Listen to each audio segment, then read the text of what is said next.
What links would you go to in order to save your family pet? Your life savings, your family car or home?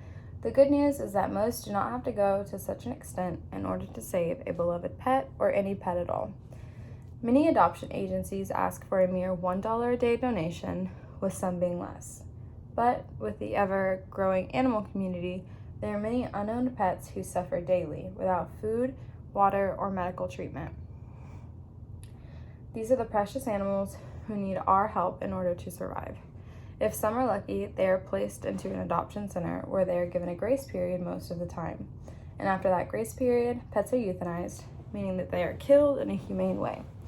Adoption centers quickly become overfilled and thus resort to euthanizing an array of animals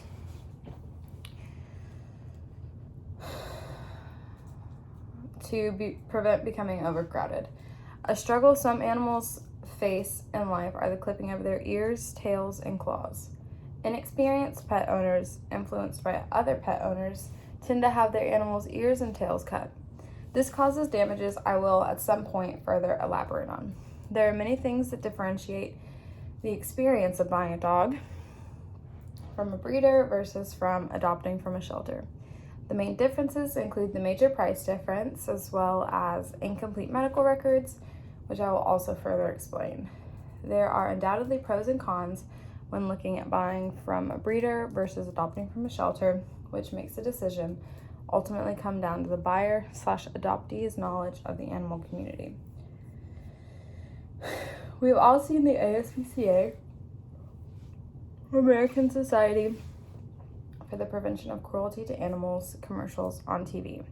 Sad montages of malnourished and abused animals paired with tragic orchestral music are not uncommon to see while flipping through channels.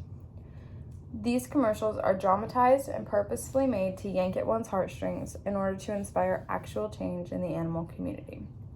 Asking for donations in order to stay afloat, the ASPCA, which is a very well-known animal rescue organization, starts at 63 cents a day, and rates go up depending on one's financial stability or comfortability.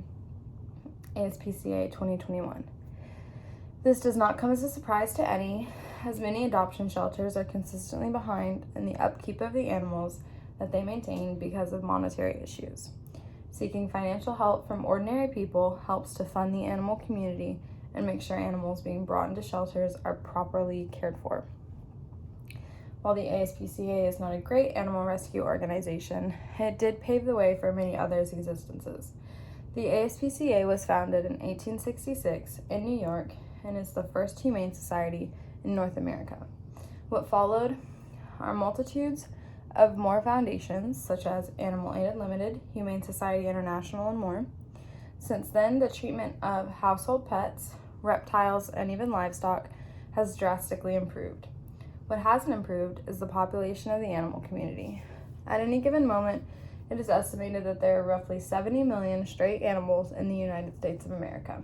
PEPLCO 2020. The heartbreaking fact of this number is that more than half, if not the vast majority of these animals, will die of starvation, neglect, disease, or by the hand of us through euthanizing them. While it is not expected for someone to be able to knock that number down solely by donating $1 a day, it is emphasized that supporting animal rescue organizations in their excursions to limit animal homelessness is one of the best ways to start. Another way to help the animal community outside of donating to an adoption shelter is to stop the cropping of tails, ears, and process of declawing. Some owners do it to show dogs and certain breeds in order to make them more appealing to judges and other dog owners in general, while others crop their pets' ears and tails for health reasons. There is no majority rules opinion, as dog breeders and show dog owners avidly defend the clipping of ears, tails, and claws, just as avidly as those who are against it oppose it.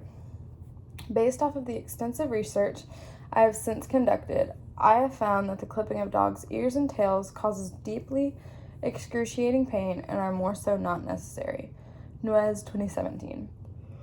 The procedure of clipping a dog's ears goes as follows. A puppy, typically 6 to 12 weeks of age, is put under anesthesia. The veterinarian then cuts the floppy parts of said dog's ears until the desired shape. After, the dog's ears are taped to an extremely firm and upright surface where they're bandaged together to heal for the next 4 to 6 weeks. This is an extremely painful surgery for a dog to undergo. This then poses the question of why owners do this to their dogs. On one side of the debate, it is said that doing so does not actually reduce the risk of infection, and instead it actually poses more health risks. If a dog's ears are to be cut wrongly or in a way that introduces further threat to the animal, there are a multitude of health issues that can occur. The ears can continue to bleed for weeks, if not lifelong, after the surgery. The dog can suffer hearing loss, and even death can occur if the ear were to become infected. The surgery itself would poses much more risk to the animal than what the actual reason for the surgery ever would.